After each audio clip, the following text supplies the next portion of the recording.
আরে বকুল দা আছো? না, বাড়িতে নেই। দাদা কোথায় গেছে জানো? জানি না আমি। আরে দাদা কখন আসবে এটা বলতে পারবে কিছু? কটা বাজে এখন? এখন তো ওই 7:47 হয়েছে। 7:50 আসবে, পরে আসো। শিওর আসবে 7:50 দিকে? আরে হ্যাঁ বললাম তো, যাও তো। 2-3 মিনিট আছে, একটু বসে নি, আবার কখন আসবে।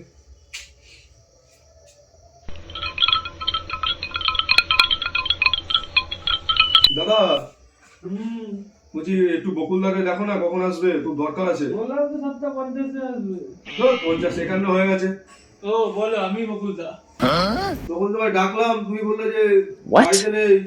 এই ঘুমাচ্ছিলাম 3 সারা মিনিট। ঘুমের জন্য আমার টাইম নষ্ট করলে তুমি। হ্যাঁ? ঘুমাচ্ছিলাম।